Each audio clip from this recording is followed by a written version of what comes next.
Normal pregnancy में कौन से टेस्ट ज़रूरी हैं? अस्सलाम वालेकुम, मैं हूं doctor Rukhsana Afzal. Meditech world पर आप सबको खुशामदीद कहती हूं। आज हम बात करेंगे एक नॉर्मल प्रेगनेंसी में कौन से बुनियादी टेस्ट और इन्वेस्टिगेशंस ज़रूरी होती हैं और इन्हें कब करवाया जाता है। जैसे ही प्रेगनेंसी कंफर्म हो, पहले एंटीनेटल विजिट पर कुछ बेसलाइन टेस्ट किए जाते हैं। सबसे पहले ब्लड ग्रुप और RH फैक्टर। प्रेगनेंसी के शुरू में हर प्रेग्नेंट वुमेन का ब्लड ग्रुप और RH फैक्टर डिटरमिन किया जाता है। ब्लड ग्रुप से मालूम होता है कि blood type A, B, AB या O है। RH फैक्टर से मालूम होता है कि ब्लड RH पॉजिटिव है या RH नेगेटिव है। RH नेगेटिव मदर में अगर RH पॉजिटिव फीटस हो तो RH इनकम्पैटिबिलिटी का मसला पैदा हो सकता है। इसीलिए RH स्टेटस को प्रेगनेंसी के शुरू में जानना अहम है ताकि ज़रूरत पड़ने पर एंटी-D इम्यूनोग्लोबुलिन की एप्रोप्रिएट प्रोफिलैक्सिस की जा सके। दूसरा अहम टेस्ट है कंप्लीट ब्लड काउंट यानी CBC। इसमें haemoglobin, red blood cells, white blood cells और प्लेटलेट्स को असेस किया जाता है। प्रेगनेंसी में CBC खास तौर पर एनीमिया को आइडेंटिफाई करने में मदद देता है।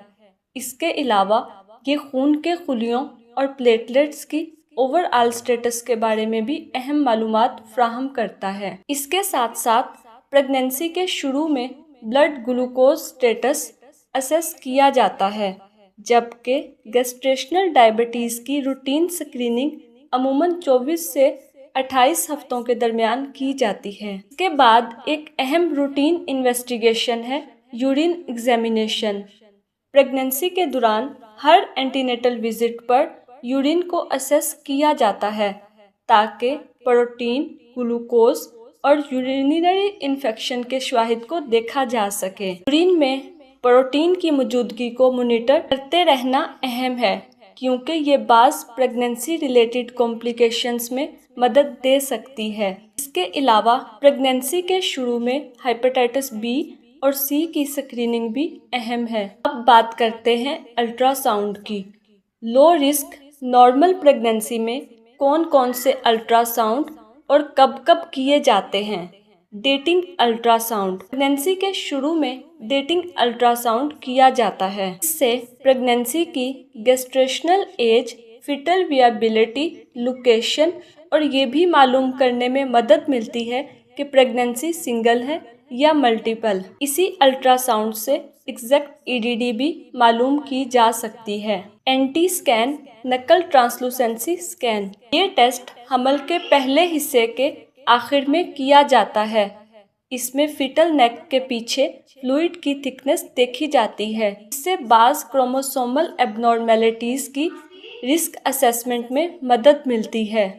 इसके बाद 18 से 22 हफ्तों के दरमियान डिटेल्ड एनोमली स्कैन किया जाता है। ये एक डिटेल्ड अल्ट्रासाउंड एग्जामिनेशन है जिसमें बच्चे के जिस्म के मुख्तलिफ ऑर्गन्स और स्ट्रक्चर्स को इवेलुएट किया जाता है ताकि कई कॉन्जेनिटल एबनॉर्मेलिटीज़ की स्क्रीनिंग की जा सके। तकरीबन 24 से 28 वीक्स के दौरान गेस्टेशनल डायबिटीज़ की स्क्रीनिंग की जाती है और ज़रूरत के मुताबिक OGTT किया जाता है।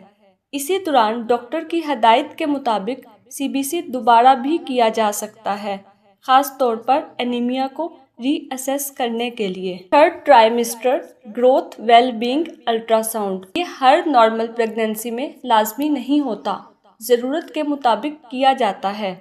इसमें बच्चे का पानी, amniotic fluid, fetal growth, fetal position और आवर प्लेसेंटा को असेस किया जाता है। प्रेगनेंसी के दौरान हर एंटीनेटल विजिट पर सिर्फ टेस्ट ही नहीं बल्कि ब्लड प्रेशर, वेट और यूरिन एग्जामिनेशन भी अहम होते हैं ताकि माँ और बच्चे की सेहत मॉनिटरिंग में तसल्ली रहे। ये तमाम टेस्ट हर प्रेग्नेंट वुमेन के लिए एक ही तरह के नहीं होते। अगर प्रेगनेंसी हाई रिस्क हो या पेशेंट को thyroid disorder, hypertension, diabetes, anaemia या कोई दूसरी मेडिकल कंडीशन हो तो एडिशनल इन्वेस्टिगेशंस तजवीज़ किए जाते हैं। इसीलिए प्रेगनेंसी में सिर्फ टेस्ट ही नहीं, रेगुलर एंटीनेटल चेकअप्स भी बहुत ज़रूरी हैं। सबसे अहम बात, अपने डॉक्टर के मशवरे के बगैर कोई टेस्ट या मेडिसिन खुद से शुरू या बंद ना करें। वीडियो अच्छी लगे तो लाइक, शेयर, सब्सक्राइब करें। कमेंट में अपनी राय ज़रूर दीजिएगा।